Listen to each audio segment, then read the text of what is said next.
Hello, and welcome to the Parenting Neurodivergent Teens and Young Adults podcast. I'm Dr. Ed Callahan, a licensed Ph.D. level therapist, coach, and educator. I help parents of neurodivergent teens and young adults guide their child into successful, independent, and thriving adulthoods with less conflict, distress, and resistance. If you're a parent of a neurodivergent teen and you're struggling, or if you just want to be the best parent you can possibly be for your teen or young adult, then this podcast is for you.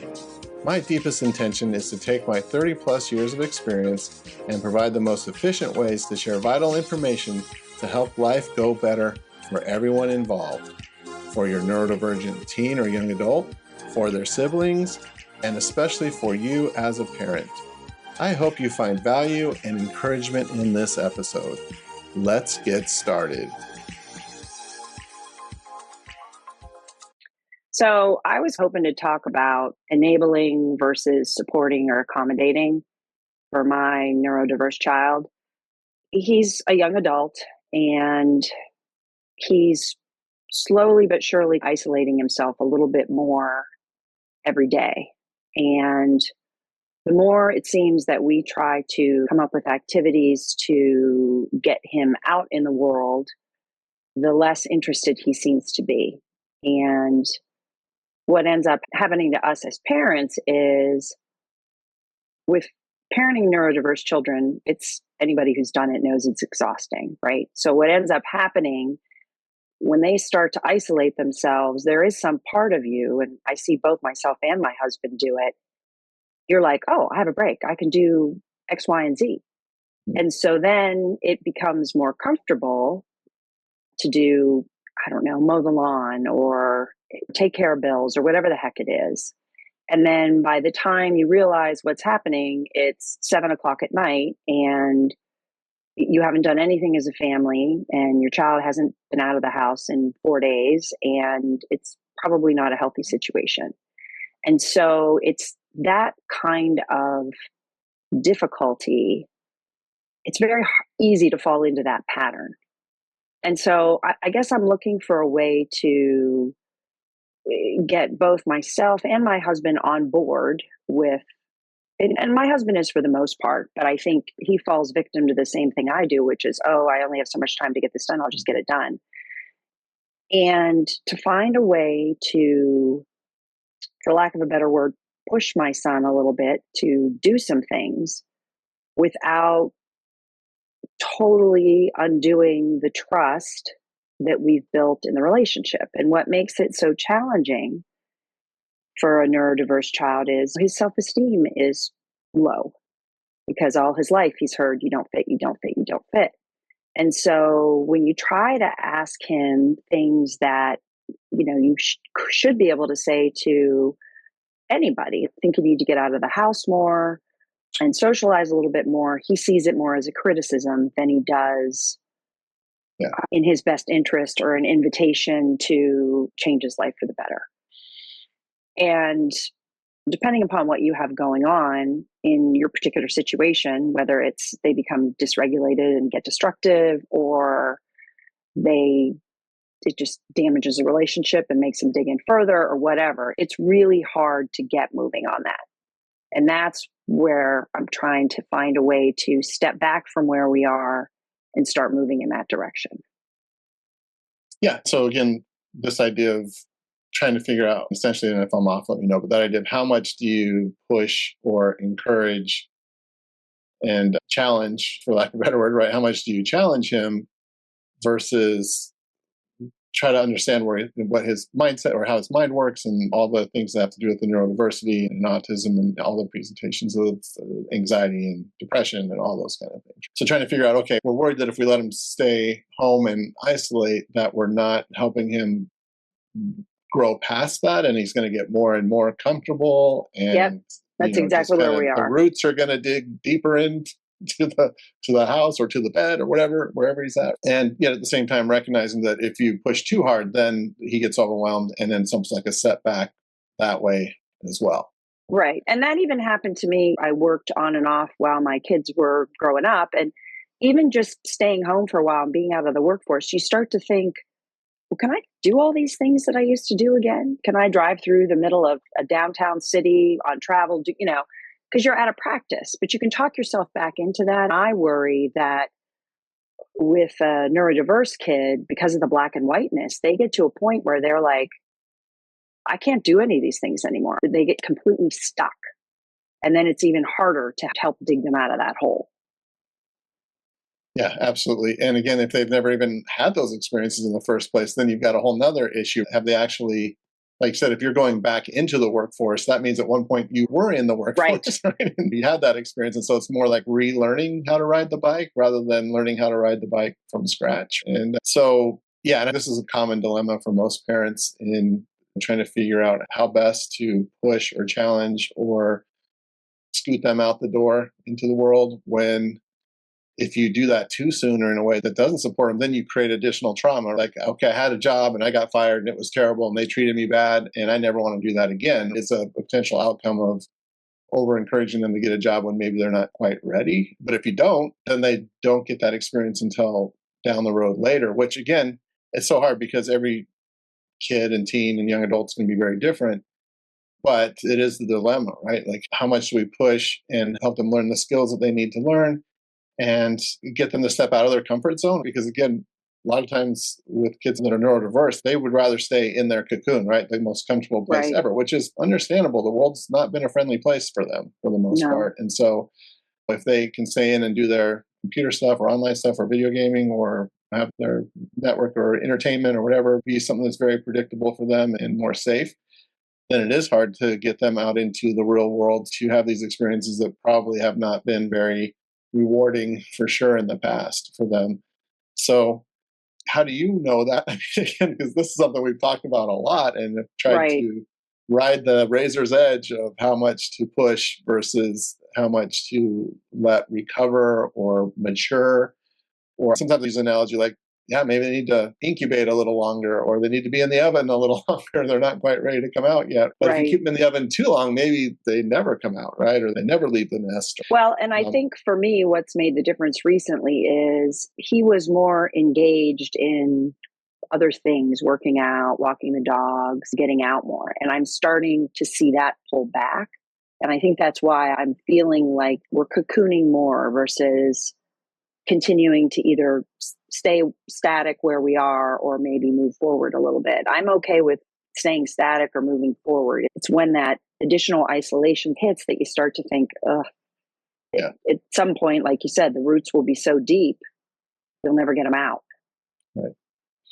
Yeah. And again, the trick is I wish there were an easy answer to that. Oh, just check this and that. And then it's an easy problem to solve. It is a constant adjustment as a parent, but the fact that you're paying attention to this and it's in your awareness and you recognize that sometimes it's easy if they are cocooning a little bit, that takes some pressure off of you because you don't have to have these conflicts and you're kind of like, okay, it's a little bit of a mini vacation that I get here for at least even just a day or two, but recognizing that in the long run, that's just not going to be the best situation for your son. The fact that you're aware of that and paying attention to that and asking yourself that question and that you and your husband are talking that over, again, generally speaking, most couples that I work with, one will be more on the camp of we need to push harder, and the other will be on the camp of we got to take it easy. And so I know sometimes you two are in that same position. That's a good thing. That means that there's probably a middle ground in there where one of you wants to insulate more and the other one wants to push a little harder. Then probably somewhere in the middle is a good way to go.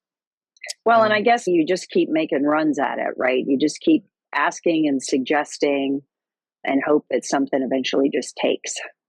Yeah, the incubation analogy again, because I do think time is still your friend in terms of more maturation, more interest in doing things, maybe opportunity to find something that they're interested in that will motivate them to move forward a little bit more. But sometimes it's also waves, right? And we've seen this over the course of our work together, that sometimes depression will just set in and it's a worse time for a month or so. And for whatever reason it comes and it's a worse month or two, then all of a sudden it starts to lift and things get a little bit better. So there could be other factors that are happening within your son that are outside of everyone's control, essentially. Yeah. And I did think about that too, that maybe there's a kind of a dry spell where he needs a little bit more time alone than normal. Right. The thing that's so great about certainly young adults that are on the spectrum is they don't need a ton of socialization. They just need a little bit here and there Yeah. Yeah, a to little keep dab them will do going. them.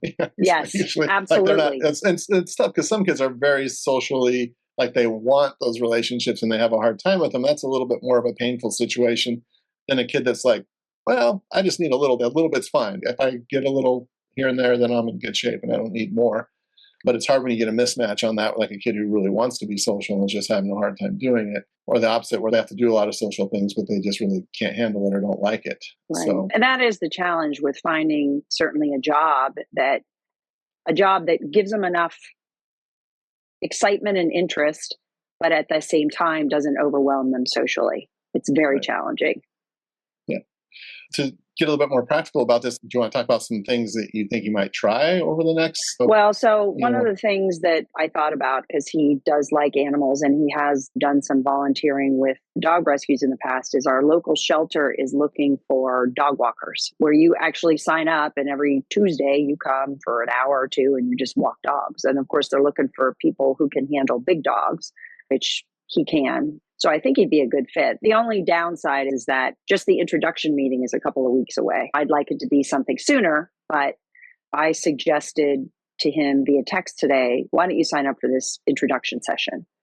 And I haven't heard back, but at the same time, it might be 2 weeks away, but that gives me more time to push it too. Because if it was tomorrow, I'd have to really push. So, right. Yeah. So again, that trade-off again, how much front loading can you do? And does that give him a chance to get nervous and then back out? Or is it the right amount of time in terms of he'll be just comfortable enough to jump in and do it, but it's not too soon to where it's like, surprise, no, don't do it. You're blowing up his life or something like that from his point of view.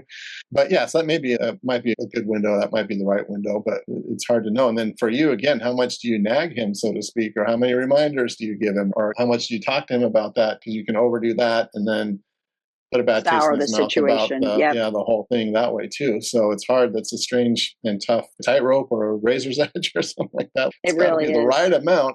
And sometimes you don't know what that right amount is. And sometimes that amount changes. But these are all the things that are super important to be thinking about in terms of having that go as well as possible.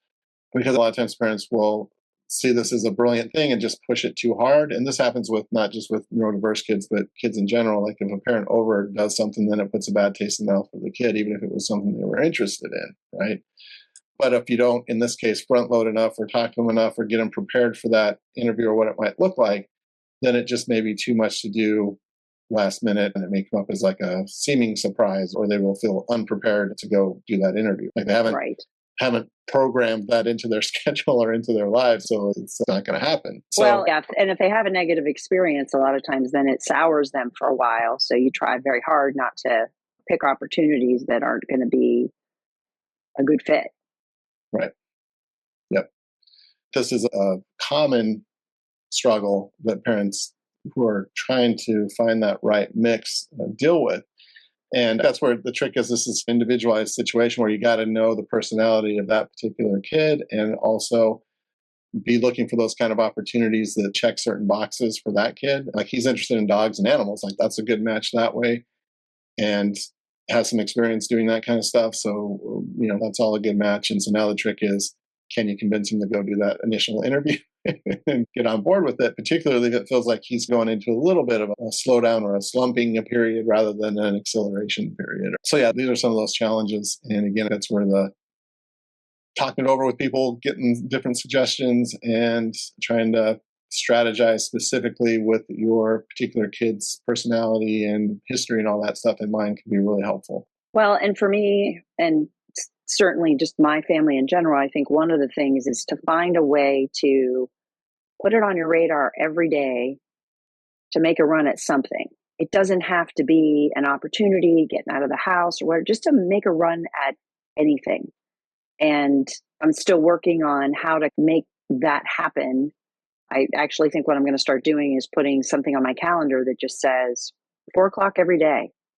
Just take 10 minutes and think about, is there anything you could suggest or talk about or do just to keep the connection open too? Because again, I worry about the isolation. Yeah, or even go run an errand or go do something, get out of the house. And Even if it's a small thing, I could go for a walk, do something, right? Right. But to be mindful about that and have that as a priority and to be thinking about it and keeping your eye open for opportunities and looking for things that might be a good fit for him, almost like all the time, right? Kind of like always keeping your ear to the ground on what's happening and what might be good opportunities.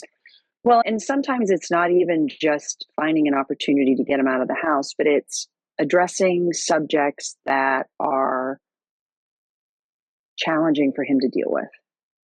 He really, and not just him, but I have a daughter who also is neurodiverse.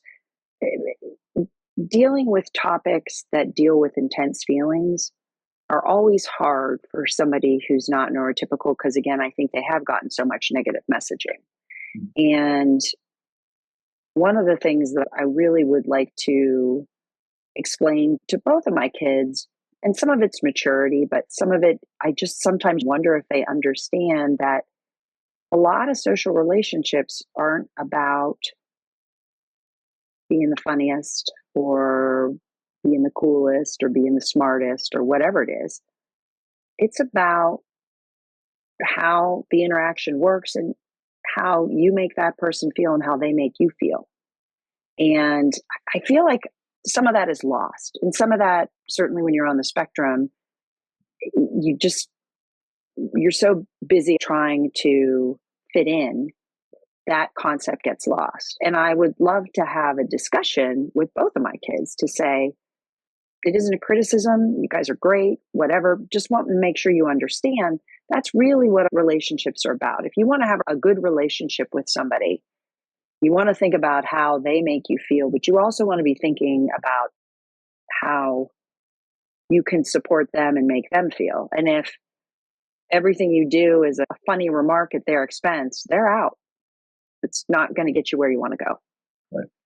Yeah, and what's hard is missing some of those social roots or genes or whatever the social awarenesses that go along with this is tricky because then they pick up on patterns like what they see on TV or what they see on social media, and they think, oh, this is how you impress a girl, or this is what you need to do to impress a guy, or something like that, right? And so sometimes it just misses the spirit of some of that in terms of general connection and feeling good rather than feeling like you're smarter than them or you're trying to prove how smart you are, so you make them feel belittled or something, right? Thinking that you're winning them over with your smarts, but really what it is, kind of helping the other person feel less than you or something along those lines. So how do you have those kind of conversations with them in a way that helps? And sometimes you can use social media or TV shows or movies or whatever to talk about the good side of those relationships too, right?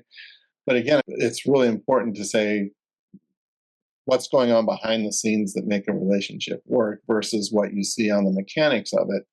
And it's so hard because, again, a lot of times they're learning how to mask, they learn how to say the right things, or they know that cracking a joke is sometimes a good idea, but then sometimes the joke is way too far, or it's too dark, or it's too much in one way or another.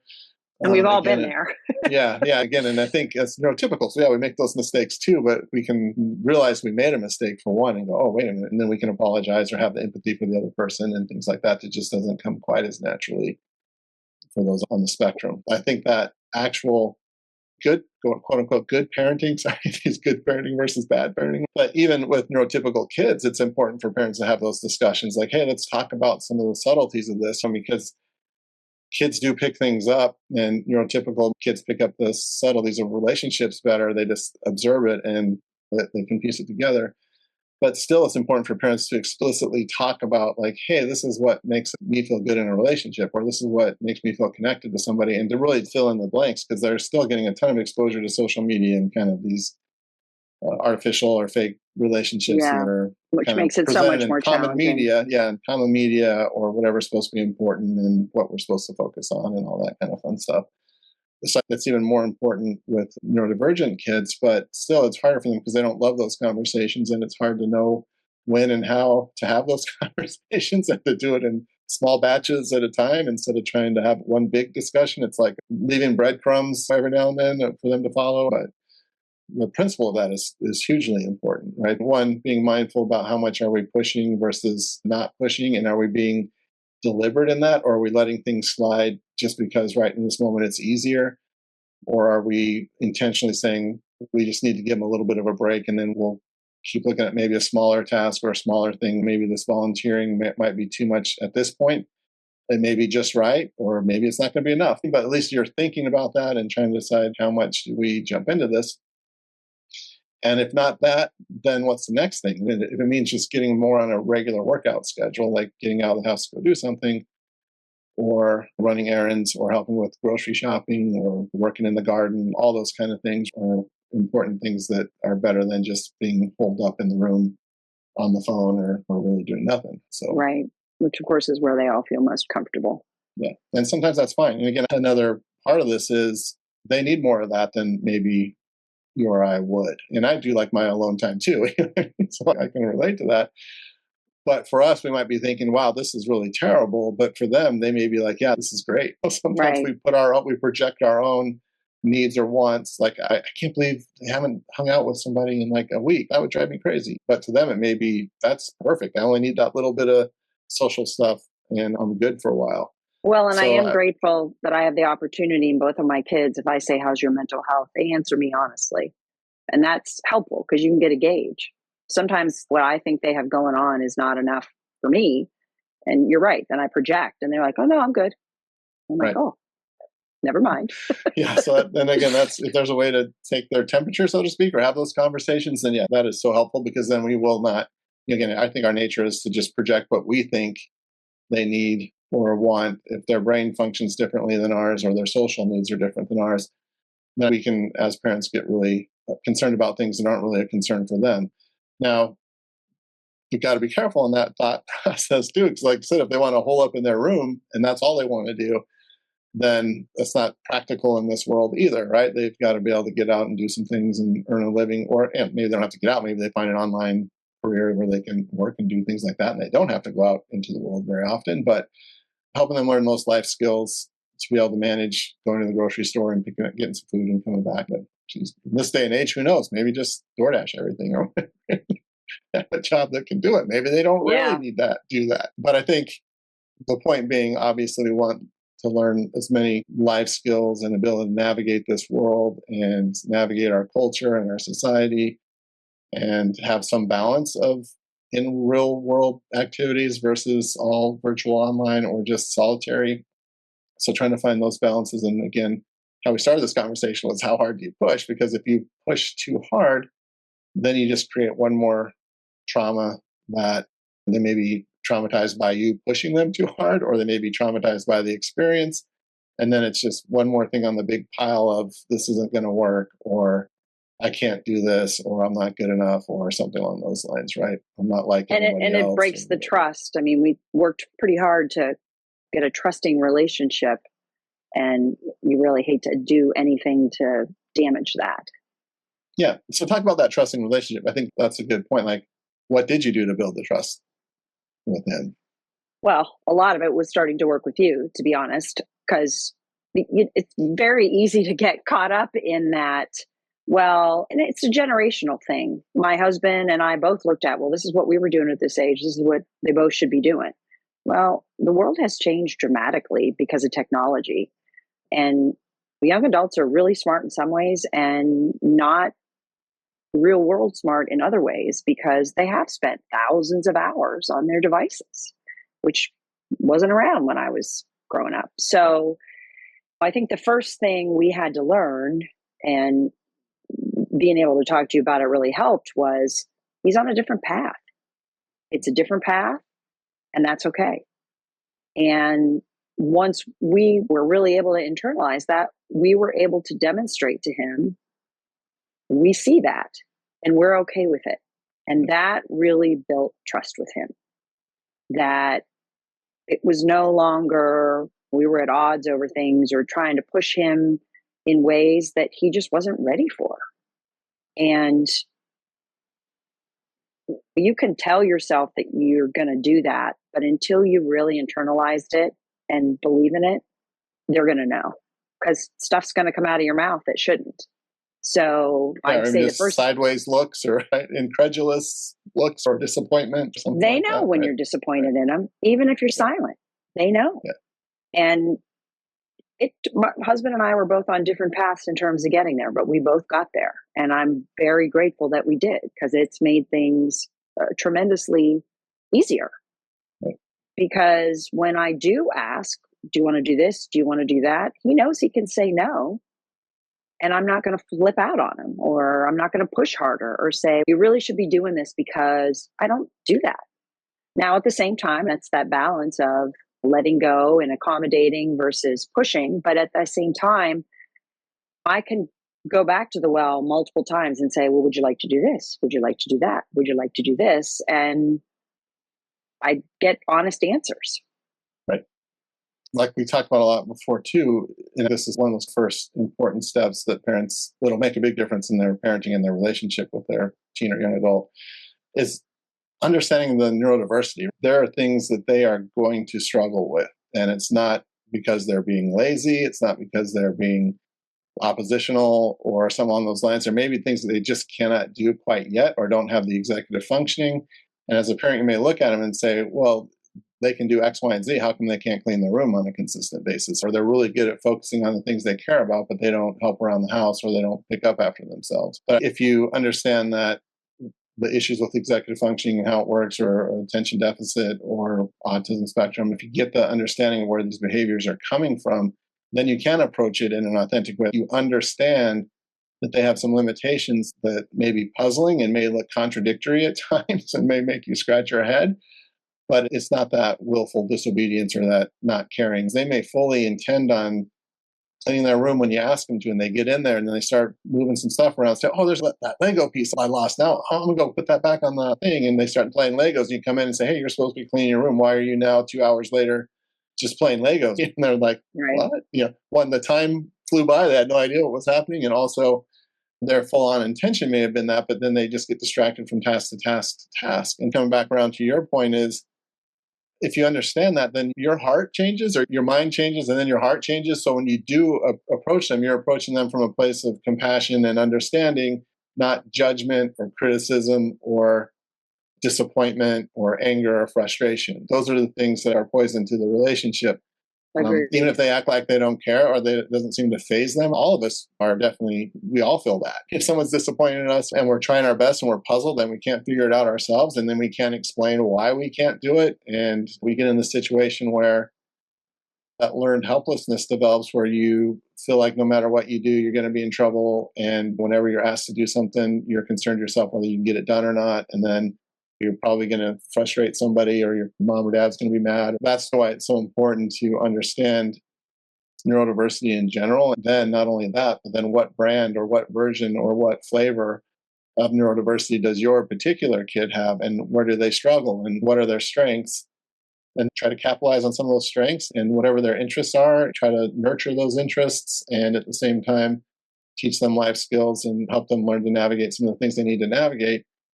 And that's a lot of work for a parent. I definitely want to be encouraging, like it can be done. And once you understand the puzzle, it goes to get together a lot faster, and you're less upset. You're coming from a place of understanding and compassion and assistance rather than criticism, disappointment, and anger. Yep. Then you can work with them to find solutions. If there's something uncomfortable about this dog walking volunteer situation coming up, it's great if you can in advance talk about what that meeting might look like, what the concerns may be.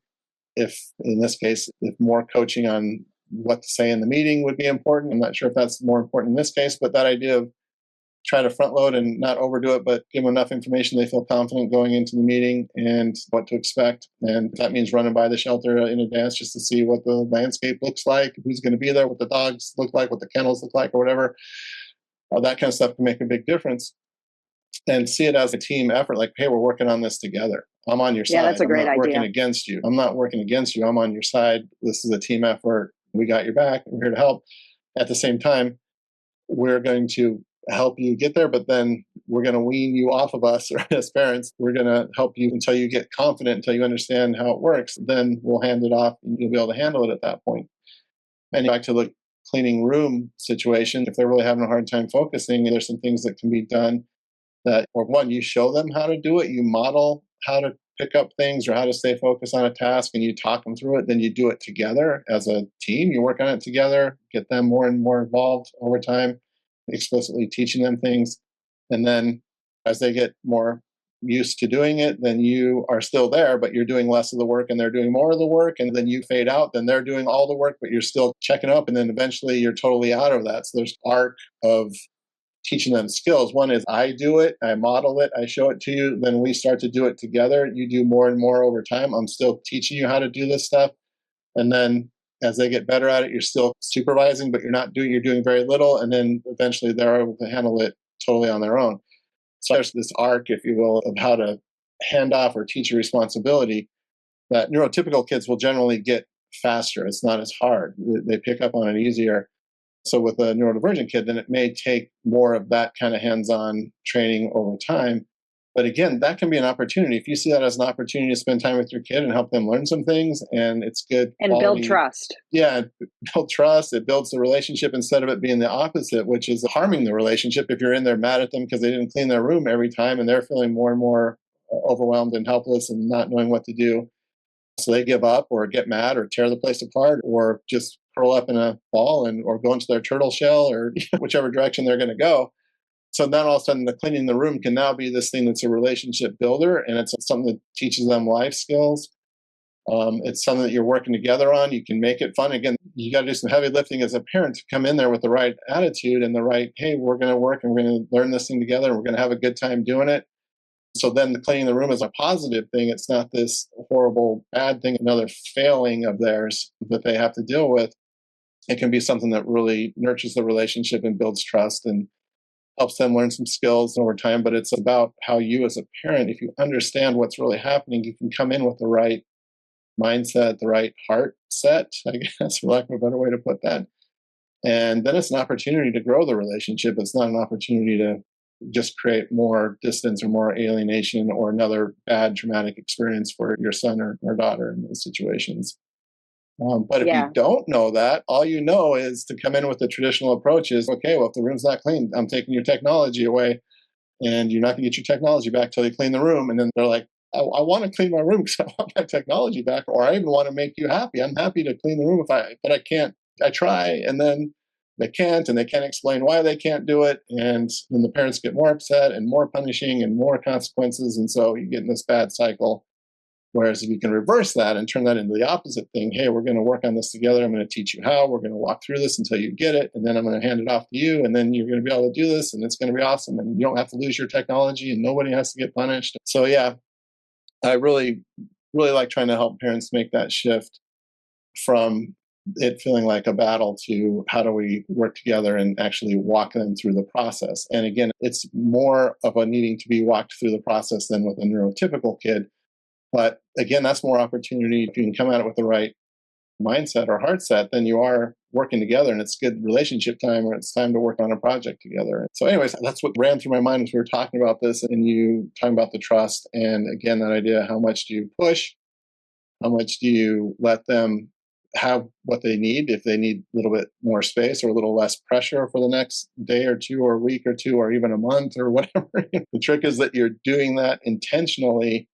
You have a plan that you and your parenting partner are working together and you're trying to stay on the same page with, okay, we're going to intentionally, looks like I've gone into a little bit of a slump. We want to try to find a few things to do, but if he can't, or it just isn't in a headspace to be able to do that, then we're going to go smaller, or we're going to give him a little bit of a reprieve here for a bit. Then we're going to pick up again in a week or two, or when we start seeing his mood get better, or the sleep gets better, or whatever it could be that's impacting this. And again, we can talk about, all the health stuff that goes along, right?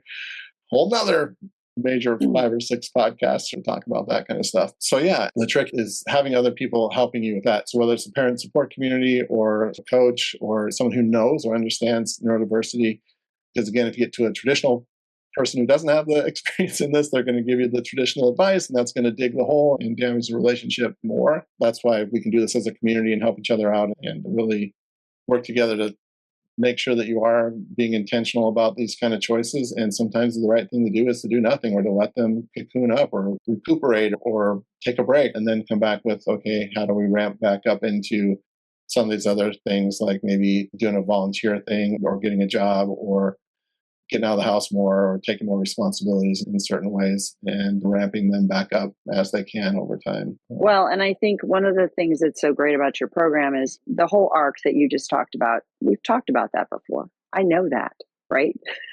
But I forget in my daily life, I'm wandering around. Oh, I don't know what we're going to do. We're stuck again. I need that constant reminder of a parent support community, of the training, of things to go back and look at so I can remember, because it's easy to get bogged down in your day-to-day life. And especially because you're always trying to get stuff done quickly. And one of the things that both my husband and I learned from working with you is it's just going to take more time. Right. It just is. They're on a different trajectory. And there's nothing wrong with that. Where are we going?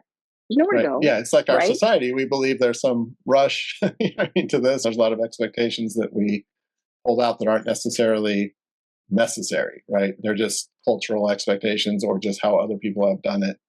And recognizing that, yeah, if your child's neurodiverse, they're going to probably be they're just going to take them longer to incubate or bake in the oven or whatever the right term is. It's just going to take them a little bit longer, but you can do some things in the meantime to help them over time. But again, that idea, how much pressure to put on, how much to expect. And, one of the most effective ways to do that is to do that I do, we do, you do arc. And that's like a fading in and a fading out process. It's generally not like an immediate, you do it once, one and done, and they're trained and they can do it. It's more like something that you do over time. And that can apply to almost anything you're hoping for them to do. Right. Any kind of opportunity. It's challenging. Yeah, if it were easy, parents would figure this out automatically on their own. But it's a challenge. And again, I don't want to discourage anybody, but I mean, if they're feeling discouraged, that totally makes sense. Because even if you're doing everything right, it's still tough in terms of believing that you're on the right path and having that confidence that you're on the right path, because it does take time. So, well, and that's why it's easy to start doubting and staying then you make steeped in the pressure. Training and being in the parent community really helps, because all this stuff, but then you try to put it in practice and again you forget.